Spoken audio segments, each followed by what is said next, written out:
Hey everybody, let a few people hop in here. Welcome to the Urban Bourbon Hour, Bourbon Heritage Month, the first edition here, Bourbon Heritage Month. We will be having Sean Josephs. Oh, he's right here. Look how timely Sean is. So Sean Josephs, co-founder and master taster at Pinhook Bourbon. We bring him on in here for a little conversation. Thanks for joining, everybody.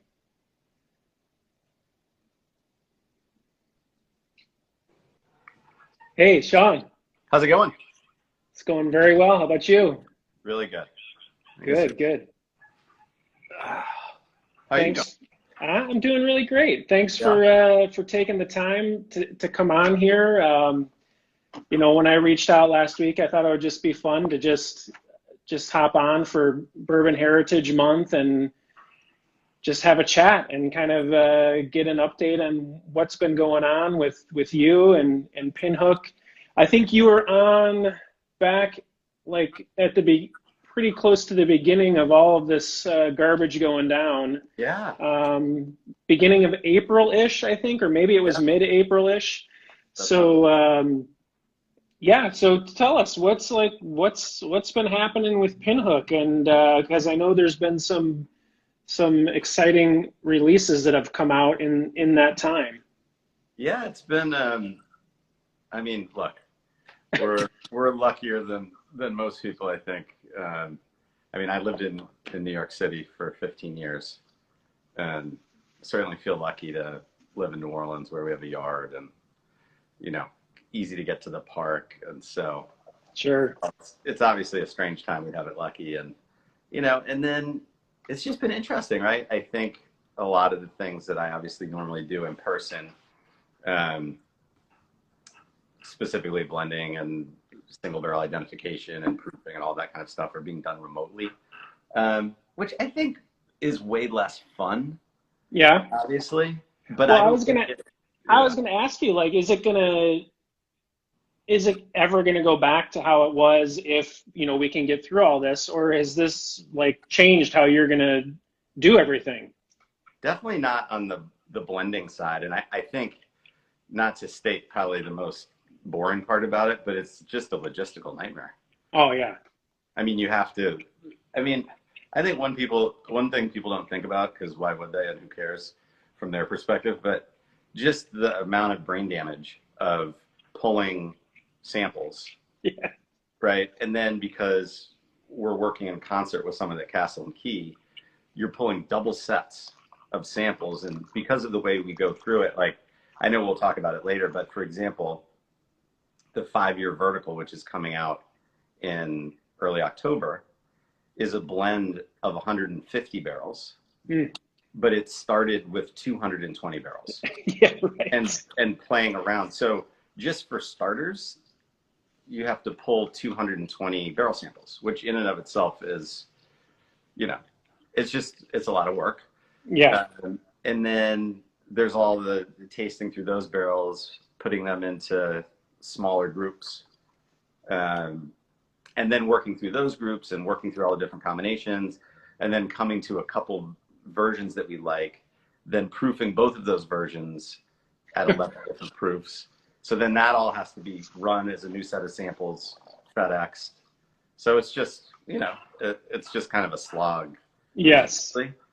But I don't think it affects the quality in any way. I don't think it's a negative from that standpoint. It's just definitely less fun and way more time consuming. Not actually for me, but for the team at Castle and Key that has to work their way through all that stuff. Right. I saw you the other day, and what I love too is you've always been really, really good at the social media aspect, but like when the other day you were sharing like how you were trying to narrow down like several, you had like 25 different samples, 30 samples. Yeah. Yeah, so you just kind of were like, okay, I'm just gonna kind of group these in 5s, and then try and just pick the best of those 5, and then just go from there. It's gotta be it's certainly got to be a challenge, like when you're having to go through all that stuff at one time. It is also, though, a couple people pointed out that someone said I was ruthless. Well, you were ruthless on one of them, I saw. But you know, I think one thing is when you're doing it, look, if I was with a bunch of my buddies doing a barrel pick at a distillery, you know, and you're just like agonizing over the different ones, and there's 5 of you or 10 of you or 8 of you, right? And everyone's, you know, going back and forth, and they're like, I don't know, man, there's something about this one. And, you know, that's a much different environment. I think in a way, while again, maybe less fun for me, I can just nose 5 things.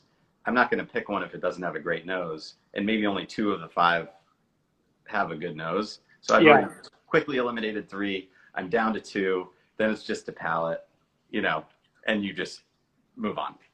Yeah, I mean, I've heard you say that before. Like the nose, obviously, you have the wine background, and the nose to you is like supremely important to the whiskey. I think you even said this when I was watching that single barrel pick during the pandemic, when it was Fred Minnick and the Sealbox guys, and when they were doing the one for charity. And I think they had it down to like 2. And I think you had said, well, one of them has a superior nose, and they ended up going with the other whiskey. Yeah.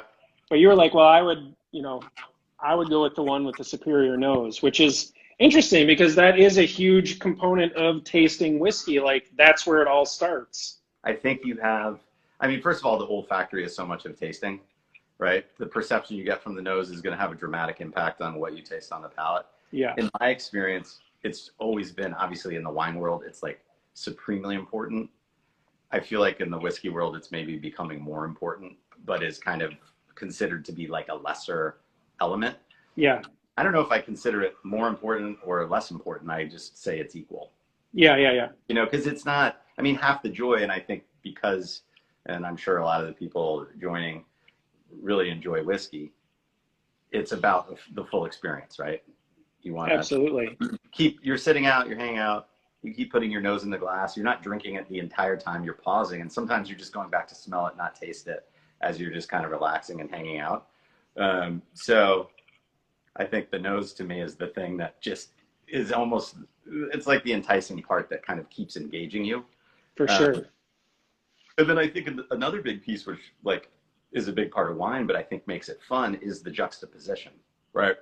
Is it way different on the nose and makes you expect one thing, and then you taste it on the palate, and it's a juxtaposition, or do they match each other? Either way, it becomes very interesting, right? Whether it's like, oh yeah, I can't believe it tastes like this, even though it smells like this, or like, oh, this is amazing, the palate exactly matches the nose. I think either way, it creates a more dynamic, compelling tasting experience.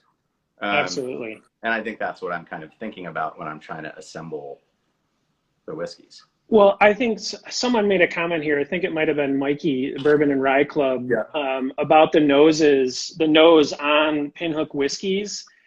And I totally agree with him. Like, you open some of these bottles and like, it just jumps. Like, as soon as you pop the cork, it like jumps out of the bottle with tons of aroma. So I imagine, like, obviously you just talked about it. Like, that's such a huge aspect of you blending, is like, how can I make this nose kind of stand out as you're blending it? Absolutely. Yeah. I really, like I said, I see them as kind of, you know, they're equal. They're equal. They play off of each other. So if they're not both dynamic, then I think you have a lesser drinking experience. Yeah. I mean, how many times do you taste something, or you smell it, you touched on this, and then you're like, yeah, it's got everything I was smelling, and then beyond that, like, other things are developing, or the shock of like not getting those flavors when you smelled them. It's really unique, and really, I don't know, it's one of those things. That's like when we do that show Sunday Night Fights, when we do our voting on a whiskey, like, we give equal weight. to the nose and the Yep. palate, and even the finish, because they are such an important part of drinking whiskey. And I do think Yeah. people are starting to be more cognizant of smelling the whiskey these Sure. days, rather than just, pounding it back or just sitting and drinking it without the beginning the experience by smelling it. Because sometimes you would see people just pour it and drink. Yeah. Well, I mean, again, coming at it from having spent a lot of time in wine, there's not even a debate, right? Yeah. There's an agreement on what makes a great wine. People can disagree about styles, right? They can say, like, I don't really like wine from the Southern Rhone, or yeah, Northern Rhone wine just doesn't do it for me, or I'm not a big fan of Burgundy, I prefer Bordeaux. But in terms of the characteristics that make up great wine, you have to say it has aromatic complexity and intensity. It has palate complexity and intensity. It has balance. You're getting a range of flavors. The wine is coating your palate. It's hitting the front, the middle, the back, the sides. You're looking for balance in wine. You have some added components of tannin. You're looking for alcohol integration. So even if it's a big wine, you want the alcohol to seem like it's part of it, not this separate burn that you're getting, which we all know from whiskey, but it happens in wine as well, which is you call a wine hot, which, I mean, I think the same term applies to whiskey. You're looking for balance of all those components. You're looking for all these complex elements to be in harmony with each other. And then you're looking for a long, lingering finish, right? If you have all those characteristics, even if someone who didn't like a certain style of wine would agree that it's a great wine because it hits all those markers. Yeah. And because deductive wine tasting has been going on for such a long period of time, and there's so many standards for it, no one is really, no one's disagreeing.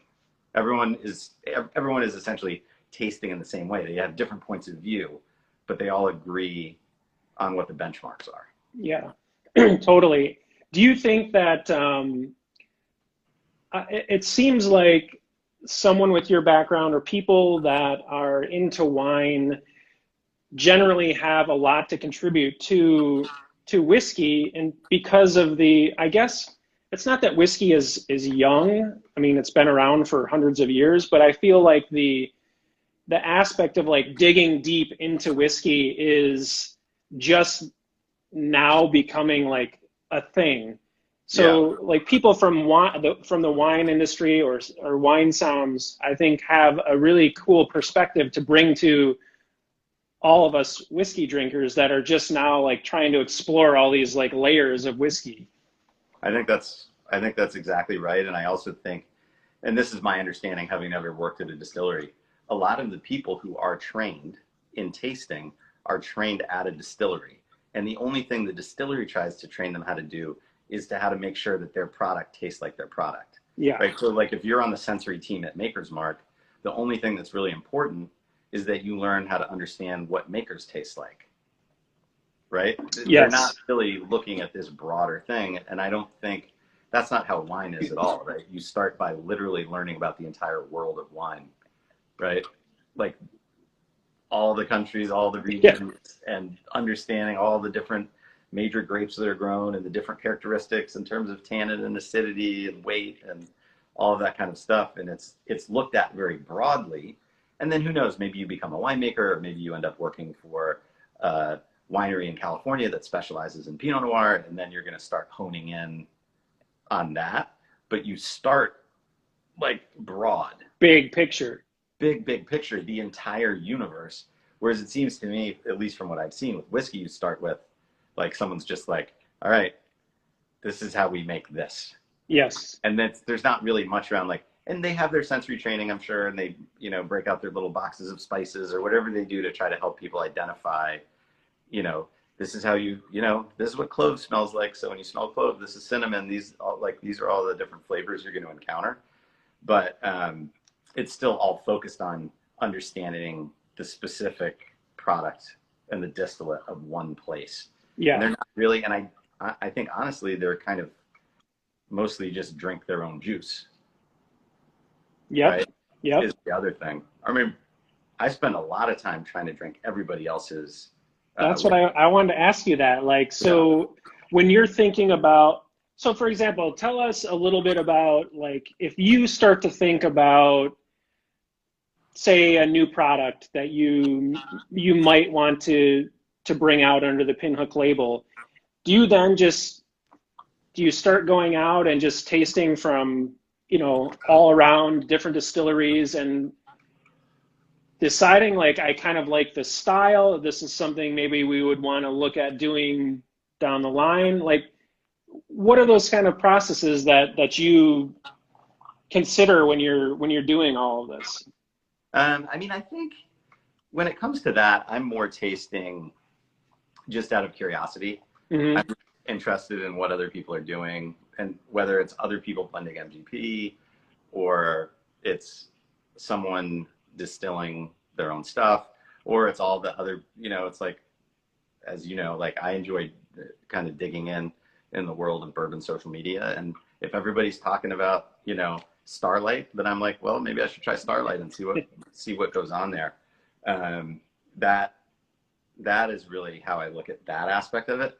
I mean, in terms of thinking about new products, I mean, yeah, it's hard not to be influenced by other things, but I think for the most part, I do draw most of my inspiration from wine, and certainly like the Vertical series, which is our one kind of, you know, this long running limited series.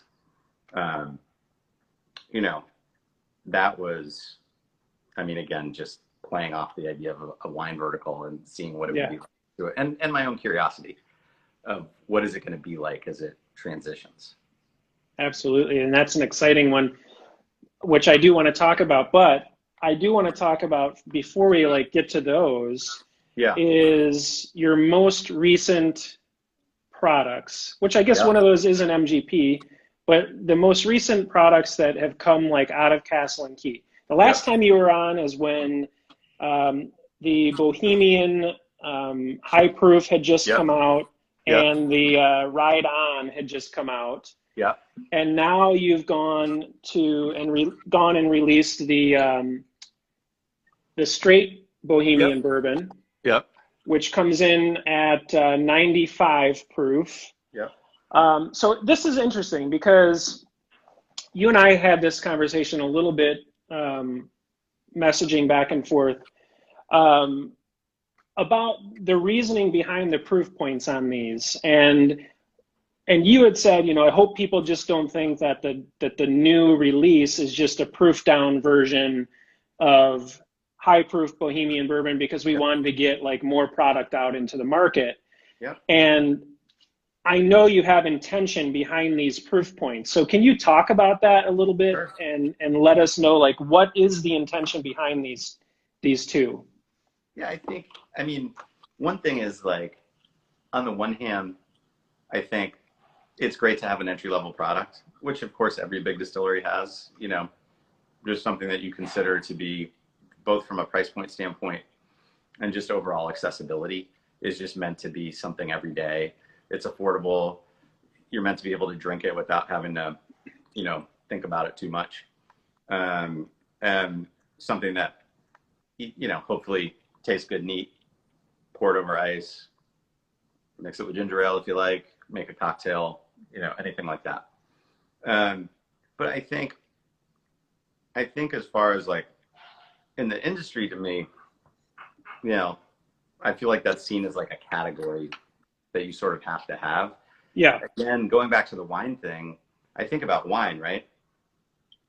You know, when you drink Bordeaux, you know, you're not saying, I wish, or sorry, if you're like drinking Pinot Noir, which is a much lighter style wine, or even Beaujolais, which is a lighter style, you don't say like, oh, I wish this was Bordeaux. Right. They're just two different styles with two different applications. And if you think about the progression of wine, and I don't mean to get into like snobby bullshit like pairings, but like if you were to drink a number of wines, you would go by weight. So you might start with a light white that was unoaked, and then you go into a white that had more oak, and then you go into a lighter red that might have oak but is lower percentage alcohol and is just, you know, brighter and more acidic, and then you might go to something more weighty, and then maybe you go into like a dessert wine or something like that. or you'd start with champagne and then go to a light white, that type of progression. And I think that, I don't think, without trying to make bourbon, which it really shouldn't be some sort of snobby thing, I think it's good to have bourbons with different purposes. You know, For sure.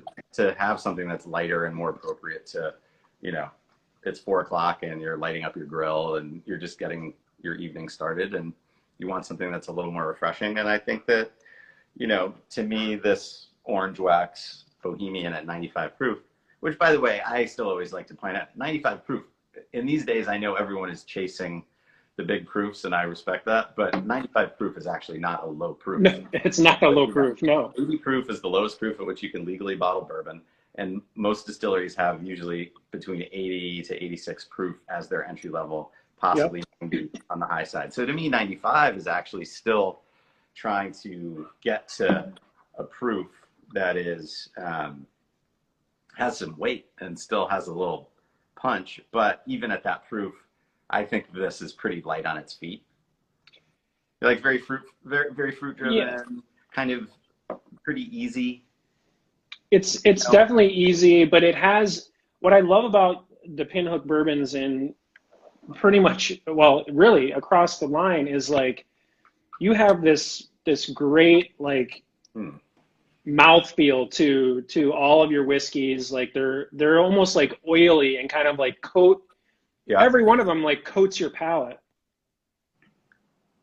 Yeah, and I think this one is like, you know, it is, I mean, while it's like more fruity and has these sort of like brighter, you know, kind of citrus, orange, tropical fruit characteristics, it still has spice. It still has the caramel. You know, it's a little bit clovey.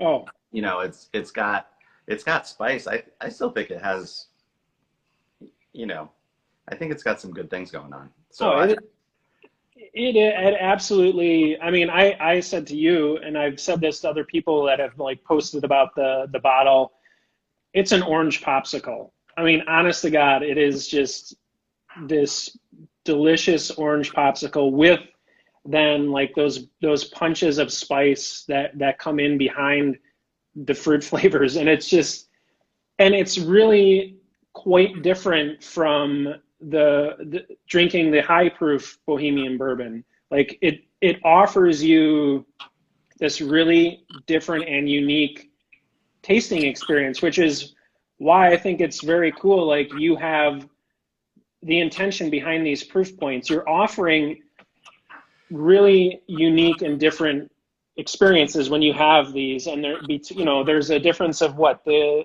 high proof is 114.5. 114. Okay.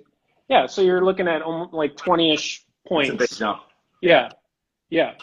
But I think, I mean, the other point, which is that I wanted to make, is this, all of that aside, I guess you could say that this was high proof, proofed down, if I had done one big blend, right, taken a chunk of it and blended it to 95, and taken another chunk of it and proofed it at 114.5. Sorry, I said blended. Proofed one at 95 and one at 114.5. But that's not what happened. We had a completely different barrel set. And because of, you know, that everyone, I'm sure a number of people watching have done barrel picks. You guys know that barrels are extremely unique.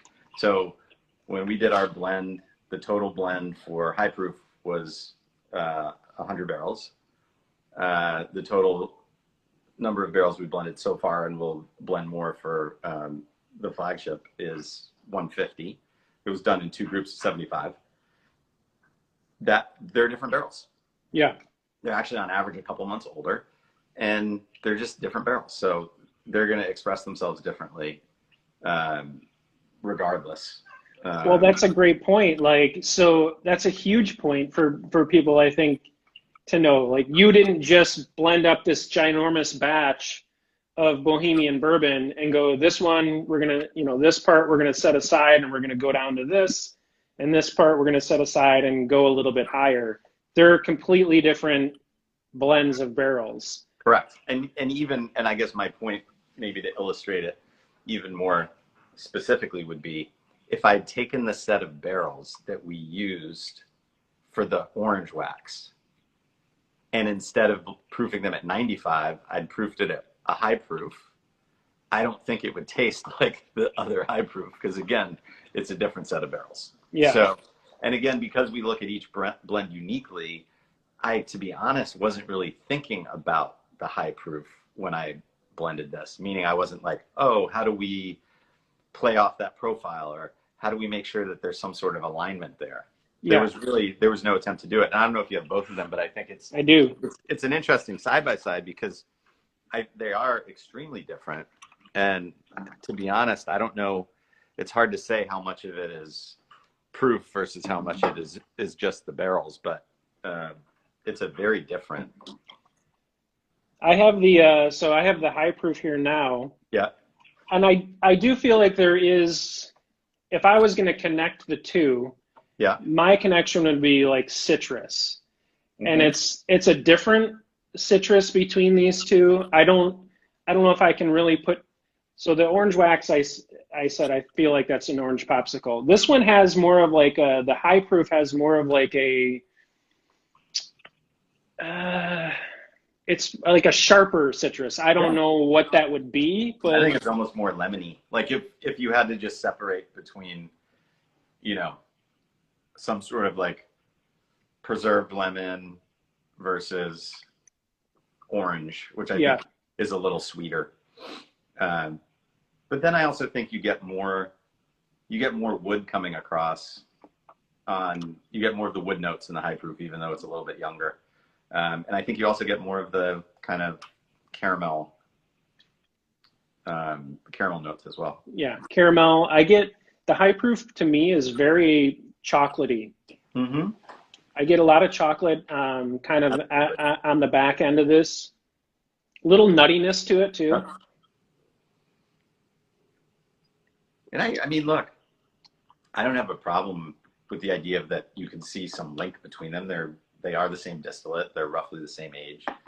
But, and again, I don't find it remotely, it doesn't bother me for someone to say it's just a proof down version of it. I just think from my standpoint, it kind of oversimplifies what the intention is. Yes, totally. Which is to make a completely different style of whiskey, which I kind of imagine being used in different applications. And I think that as much as all of us love high proof, there's a place for lower proof. 100%, totally. Yeah. And again, and I'm not saying there's no place for 80 proof. I'm just saying 95 proof is also not a low proof whiskey, right? Right, exactly. So when talking about the straight Bohemian bourbon, the newest version here, settling in at 95 proof, that's not like a set proof point you have. It's just when you were doing it, as you were blending and as you were proofing, that was like you settled on that, like that's where it tastes the best. We usually do at least 10 proofs. So we taste between 90. I mean, in my head, even though I'm sure you could make this a tasty thing below 90 proof, in my head, I'm not going to taste it 20 different proofs. And I see this, for me, our kind of the orange wax is meant to be between 90 and 100. And then the high proof is basically meant to be pretty close to cask strength. Mm-hmm. But again, I like having the wiggle room to find the sweet spot at a high proof. And I actually don't know on this one what cask strength was on the high proof. My hunch is it was probably 116.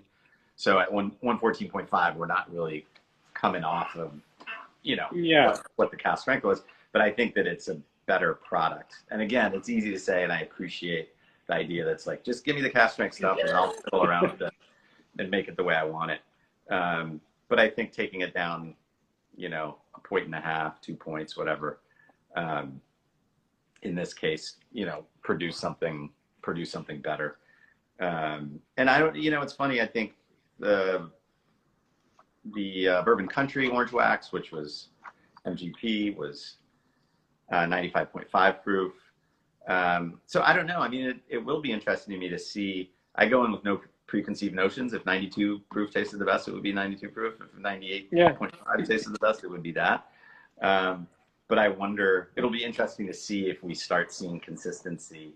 I did have a couple ryes proofed at 97, both rye humor, the straight rye humor, the green wax is 97 proof, and then the Tis Rye Time, which is 1 year older, is also 97 proof. So Yep. you know, that was interesting. But and your Ride On from the Castle and Key distillate is also 97 proof. Yeah, yeah, which is interesting. I don't want to leap to any conclusions yet.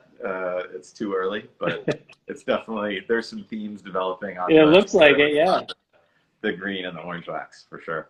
Do you ever worry? So when you settle on something and you're like, so say you settled on something and you're like 92 proof is the best this whiskey tastes at. Are you ever worried that like to release it at that proof because of the proof chasers, and just the overall kind of trend out there that people are chasing cask strength? Like, does it ever give you pause to be like, should we just pump it? Should we just jump it up like a few more proof points? Or are you just like, I want the best tasting thing that I think is that we should put out there? Because I think there's got to be like some pull there that has to have you thinking a little bit. I think, I think to your point, if I felt like it was a tie, then I would go high. I mean, gotcha. Yeah. It's, and because I appreciate the perception. I mean, I totally get it. People feel like, why are you taking it away from me? Like, I think a lot of people feel like they would just rather pay. Yeah. No, just like I'll pay for the alcohol. Well, I don't know. I mean, a little more. I'd rather take your opinion on it, honestly, than me sit here and be like, okay, I'm gonna mess around with this at home. Because you know what? At home, I pretty much don't really add water all that often. Like I usually will when I first try something, I'll add a little water to see, how it changes. But other than that, I'd rather just trust you with that task. I appreciate that. That's nice of you. All right. So other cool stuff that's been going on at Pinhook. Let's talk about Tis Rye Time, since that's the newest vertical release, and this is the first one on the rye side. Yeah. This came out this spring. Yes. Yeah, like March, I think. Yeah. So this is the first in what's going to be 4 through 12 years rye vertical. Yeah. So I have to tell you that a lot of people have been messaging me and saying, ask Sean this question. Yeah. How can a person like me or whoever that buys the 4-year get themselves a 12-year 8 years from now or 9 years from now? Because in 8 or 9 years from now, everyone's going to be chasing the 12-year bottle because of the age statement that's on it. Correct. I think, what's interesting? I think it's an awesome question. I see, first of all, and I like to be totally upfront about this, in the scheme of the things that are put out, right, that are, limited releases, and I think you guys probably know this better than me because you're really following the other brands. People are putting out 3,000 bottles. Yeah. Things, right? The 4-year-old bourbon war was 38,000 bottles, right? Mine, and that's the reason is because I want a lot of people to be able to experience it. Yeah. We only have a third of the number of rye barrels, so it's just smaller. But rye, I mean, to state the obvious, like rye is a much faster growing category because it has the most room to grow. Yeah. But people consume far more bourbon than they consume rye. So when we were originally buying barrels, we were looking at buying kind of based on the market. So we bought 3 times as much bourbon as we bought rye. So that's the way it is. But this is what I think. I assume this would work. And I know people talk about this all the time of like, make friends with your local store, right? My hunch would be right now, I think that people are starting to pay attention to this series, but I think that it's only people that are really enthusiastic. Like, I don't think it's reached a much broader audience yet. I mean, I think it, you know, I think it moves, right? I think it moves off the shelf because maybe retailers are like, oh, you should try this, it's good. Or someone looks at it and it's a good looking bottle or whatever. But I don't think there are that many people in the grand scheme chasing it yet. That's my theory.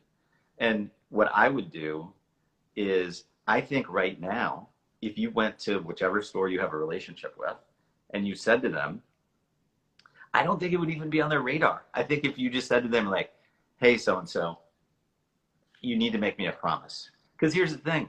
Think about this. There was a time, if you think about Blanton's or Pappy or any of that stuff, no one cared about any of it. Yeah. And they couldn't get rid of it. So if you'd gone to them and said, hey, can you guarantee me a bottle of Pappy 20 every year? They would have been like, oh my God, I would love to. Yeah. Like, if I just knew that I could guarantee to at least sell one of these a year, that would be awesome, right? So I would just go into the shop and be like, look, here's the deal. I know that I'm really into this, and I know you get this, and I want you to, you know. Set one aside for me every year. Yeah, or tell the shop that they should form their club. Say, can you form a vertical club? Like, what do you think, how many cases do you think you can get a year? And they're like, let me ask my distributor. And the distributor's like, I can guarantee you that every year you're going to get 3 6-packs. And they're like, great, I could have 18 members of my vertical club. Yeah. Yeah, it's a good idea. But I think the whole point, you and I have talked about this before. I find this so fascinating, right? Because what happens every day, and everyone knows this, is some dude walks into a store and he's like, I need Blantons. I need Blantons. And everyone's like, oh my God, oh my God. There is no Blantons. Like, why are you bothering me? I have all this other stuff. Like, why do you want Blantons? If we're lucky, one day, and I hope it's not that painful for people, but one day we would be at that level where people are like, I got to find a bottle of Pinhook. But the cool thing right now is there's plenty of it out there, right?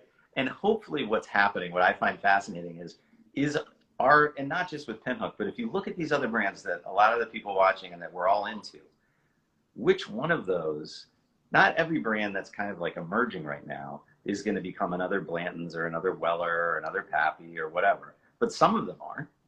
But the cool thing is none of them have become that yet. So if you have the relationship with a store or whomever, I think you're still in a position to be able to lock it in. Yeah, it's actually true. That would be my strategy. And I think I just love the idea of like, we talked about this before. It's just the idea that like, if only you could have seen it coming, right?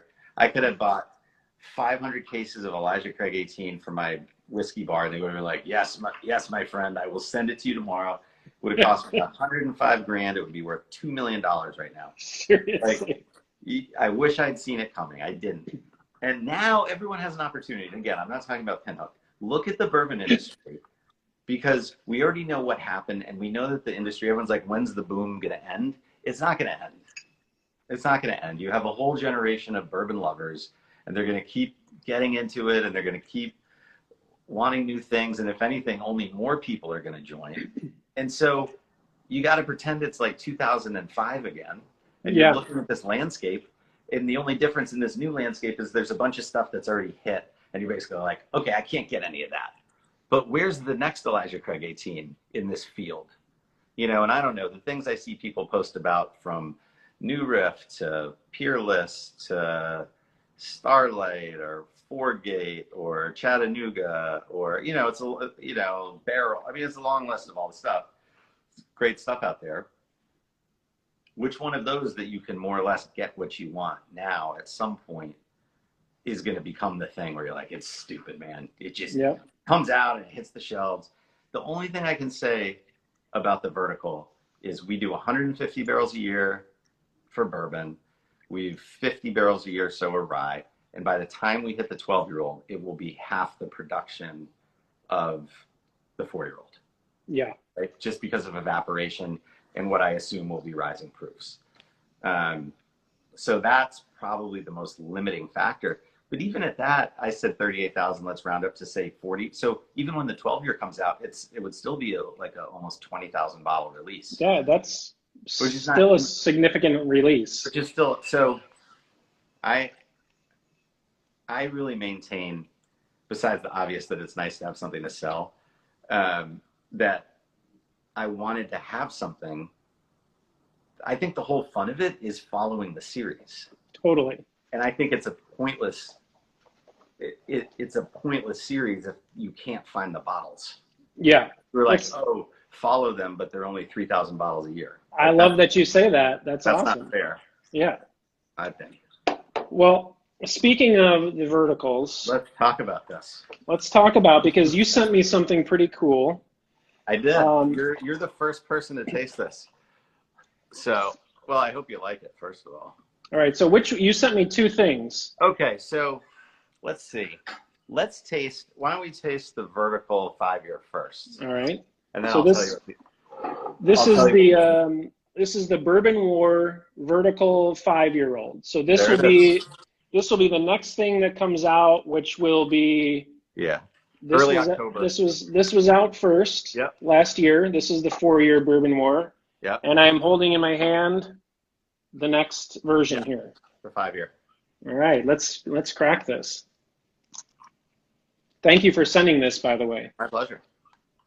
I'm like everyone's like, oh, the whiskey, they're all like your children, and I'm like, that's a ridiculous analogy. I've got 3 kids. They're nothing like my children, but this one I feel like the proud papa, because it just like it made such a cool leap from the 4-year. Well, I should probably pour some 4-year too. All right, so I'm going to put 4-year in the glass, and I'm going to go back to that after tasting the 5-year. All right, so 5-year Bourbon War. This will come out in about a month or so. Yeah, it'll be early October. So this is 104 proof. Ooh. Unfiltered. Which all of your stuff is unfiltered.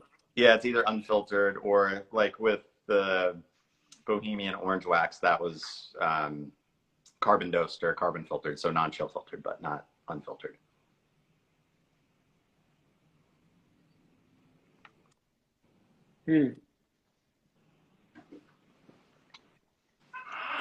Oh, wow. It's like a caramel apple pie, or it kind of reminds me of, I think of like, there's a famous restaurant in New Orleans called Brennan's that invented Bananas Foster. Yeah. And it's kind of that, they make it tableside.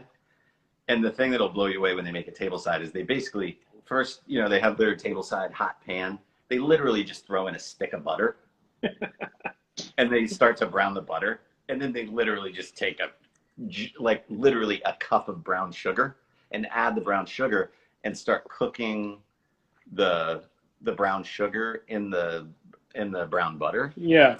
This is before they add the bananas and light the whole thing on fire and all that fun shit. But this to me is like kind of that, when they're kind of stirring the brown sugar in the butter, like it has that quality. Oh my God.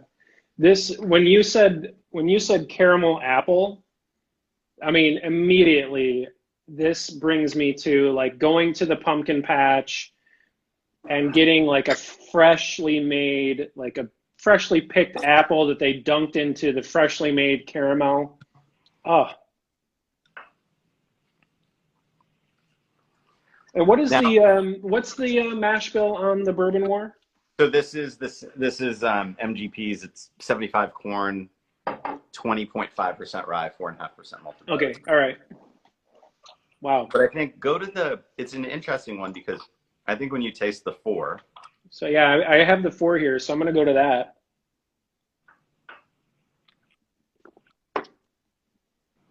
So if I remember right from the 4, I remember it being tropical. I'm smelling butterscotch, so I'm assuming there's some butterscotch in the 4. Wow, I mean, I've had this bottle open for a little while now. It is like very heavy butterscotch on the nose. Yeah, it's super butterscotchy. Oh, that is like wonderful.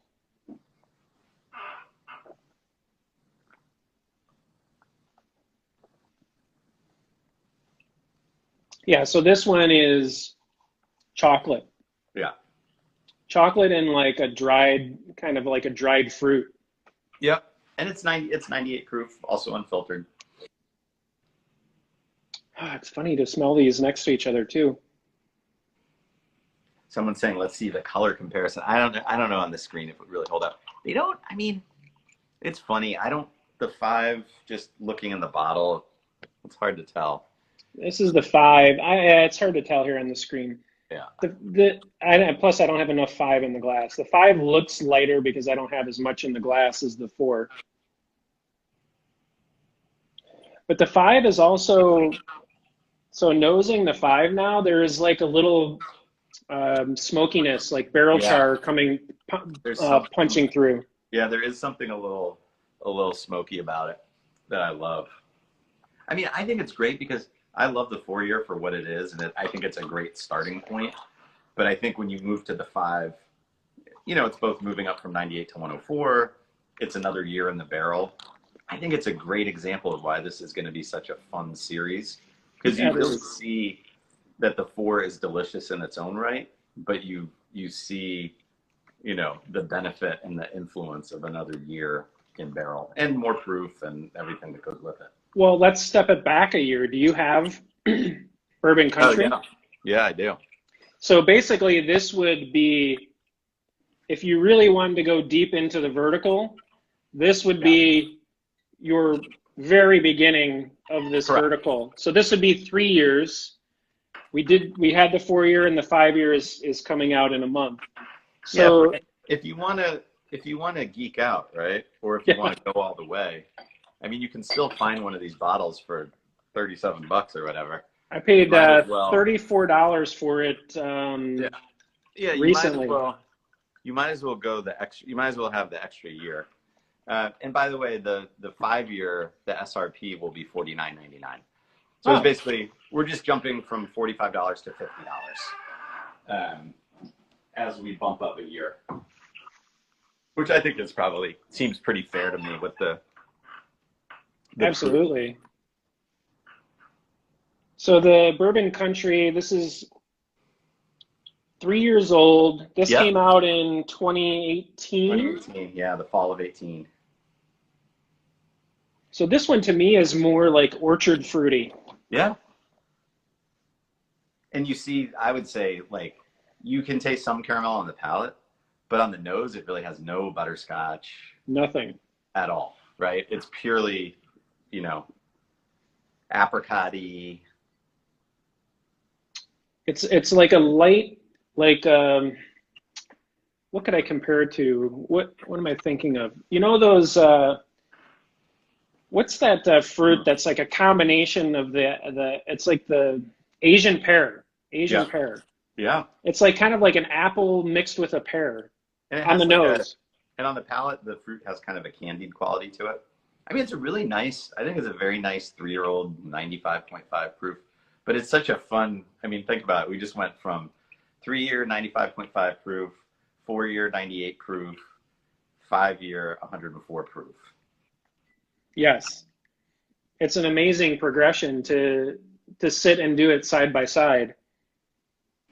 Here's a good question. Yeah. Plans to do a homegrown vertical from Castle and Key? Yeah, I think that's a great idea. I kind of think we have to, right? The only thing we have to worry about is like too many wax colors, too many things to follow, Yeah, but you guys have done a very good job, I think, of explaining the wax colors, and you actually did a really good post there was a really good post on the Pinhook account. So if people are ever confused about like the different colors, it's there on the Pinhook like Instagram account where they break down. Orange means the straight bourbon, green means the straight rye, the magenta is high proof bourbon, Then there's like a dark, I think it's dark blue is the high, Yeah. is the straight. So you break it down by the colors.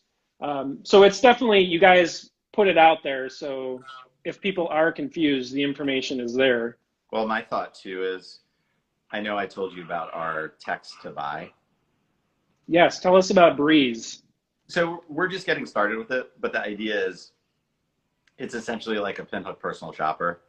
So if you text the word Pinhook to 926-848, they'll literally just find you anything. And they're basically just sourcing it from retailers that are kind of like affiliates across the country. The ultimate idea, which I can't share anything specific right now, is to use that as a platform to access special things. Oh, now that's cool. So if there's a limited release or something, that would be like kind of the place. For example, without saying what it would be, Okay. Castle and Key vertical, who knows? Oh. Maybe there's a release that won't hit the shelves, like the physical shelves. Yes. But will hit the Breeze. And Ooh. so if you want to, and it gives us the opportunity to, part of what's fun about Breeze to me is like, sure, it's a convenience, but ultimately it's a way of, I think there's a limit, or I know there's a limit from doing this, to the number of things that you can sell to the distributor, and in turn have the distributor's like, goes to the account, and the account is like, you know, like you work with Leo's or whomever, and they're like, I love Pinhook, but I have 5 Pinhook SKUs on the shelf. Yeah, right. I can't do another one. So it's cool to think of a way to access an audience of people who personally are interested in different Pinhook stuff. Yeah. But it's stuff that, frankly, you can't just, and it gives us a chance. You were asking before about like product development. Like, I want to keep experimenting. Yeah. Right. That's a great way to get it out there. It's great that we have a contract with Castle and Key, and I can't wait to see that stuff continue to age. But I'm also interested in some cool distillery that maybe on the side is like, we'd love to let you taste through 30 barrels and blend 10 of them.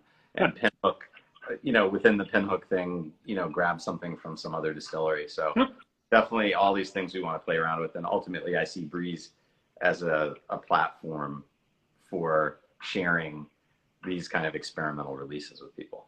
That's very, very cool. And I have actually used it once myself, and it works really, really well. So let's talk about this. You sent me this. Yes, K. There it is. So we were talking about all the samples that were being pulled, right, for the vertical. Mm-hmm. And we talked about this once before, but just to reiterate, if you think about, so you have 220 barrels, but you're only blending 150 of them, and you want to play around with different combinations of the barrels, right? Mm-hmm. Obviously, you can't do that one barrel at a time, meaning like, oh, I've got 200 barrels, and even physically being like, I need to pour 5 milliliters, yes, from 150 barrels. See if I like how that tastes, and then you like go through, right? So the way that we do it is we create 10 barrel pods. Okay. Right. So what you have there, that represents 10 barrels blended together in equal parts. So then what I actually did, I don't know if I have enough of them, but like, I don't know if I have all of them because I drank a bunch of them. But I have all of these, I have all these pods, right? Okay. So there's C, there's D, there's G. Each one of these represents 10 barrels. Gotcha. So what I end up doing, which is obviously far more doable from a, like logistically, is blending 15 pods. Got you, yes. Right? So 15 pods is the equivalent of 150 barrels, right? So what I do then is take notes on each pod. And yes, all right. The pods are all at cask strength, unfiltered, right? So then what I'm doing is trying different combinations. So I might come up with 5 different options. Yes. I don't know if anyone out there knows how to do factorial math, but I think the number of 15 pod combinations out of 22 is probably something absurd. Yes. Right? It's probably like 400 and whatever possible combinations, 15 pod combinations from the 22. So that's at least hopefully where the idea of having a palate comes in handy. I'm going through, I'm tasting all the pods, I'm writing down my perceptions of each pod, both in terms of quality, balance, and then looking at it as a block of flavor, right? So K, for example, right? What do you think of K? Not just like, do you like it, but if you had to give it, if you had to kind of assign it a dominant characteristic, you know, how would you? There is like if I had to give it a dominant characteristic, I would say baking spice. Yeah, it's spice, 100%. I don't have my notes, but I would, based on tasting it right now, it's like, it's spicy. This one is all about baking spice. And think about it this way, right? It's not to say that it doesn't have fruit, and it's not to say that it doesn't have caramel, but it has a lot of spice. And I'd say the spice is also pretty aggressive. Yeah. Right? Which could be amazing, right? In combination. And here's the cool thing too. If you imagine you have these 15 10-barrel pods, right? A pod like this can really make a difference. It's a significant percentage of the total. And so then you can start playing around and saying like, I don't know, it's just like the spice is a little bit too much. And then you look back at your notes and you're like, I have K as this super spicy pod. Maybe it's a little much. Let me pull out K and let me look at my notes. And I'm like, oh, I have this other pod that I haven't tried yet in the mix. I really like this overall blend, but I'm going to pull K and I'm going to put in R. I have R as being a little more neutral and a little fruity. Let me stick that in there. And at that point, because you're only pouring 15 samples, it's not a big deal to like rebuild the new one. Right. You're just like super smart. 5 milliliters, 5 milliliters, Yeah. boom, boom, boom, boom. See how it is. And then you're kind of like, huh, you know, yeah, it's not as aggressive, but I'm missing K. Like, I want to get K back in. What do I think let me look back at my notes and see which one I can pull out. Yes. Right? And then you look through, okay, let's look and see what we got going on. All right. You know what? I'm going to yank N. I actually had N as kind of fine, but like a base, what you would call kind of base, like no predominant character. That could be playing a role, but let me pull N and let me plunk back in and put K back in, but leave R. And at that point, you're just like, you know, you're just fiddling. And I think, again, I try not to overthink that either, though, because I think you gotta, at some point, you just have to like go with your gut. Yeah. Otherwise, you could sit in a room with your 22 pods for forever. And just be like, I don't know, man. I think we're there, but you know. So I think at some point, and I don't mean this because it's a business and you got to put the stuff out and move on, but I just think, you know, I grew up playing competitive sports, and I had a tennis coach that he'd always say paralysis by analysis. Yeah. Like at some point, if you start overthinking everything, you're actually, or it's like better being the enemy of good, or hopefully maybe it's like amazing being the enemy of great. You know, maybe you have something great and you're trying to make it amazing, but or perfect, maybe even better, maybe perfect being the enemy of amazing. Yeah. If you're lucky. So. Well, Sean, we are, if you can believe it, we have 45 seconds left. All right. So, I mean, that absolutely flew by. Thank you very much for taking the time on a Friday night and of a holiday weekend and spending it here with me and everyone that watched. I mean, I feel like we learned a lot of really cool stuff from you tonight. And again, thanks for all the cool stuff you sent to taste. Oh, it's my pleasure. It was a lot of fun. As always, great talking to you, and we'll definitely have to do this again here in the next couple months as new and interesting things happen at Pinhook. So thank you very much. Cheers. Thank you, everyone. I see all the awesome familiar friends out there. So thanks for tuning in. I appreciate it. Cheers, Sean. Take Cheers, care. guys. Appreciate it. Bye. Cheers, guys.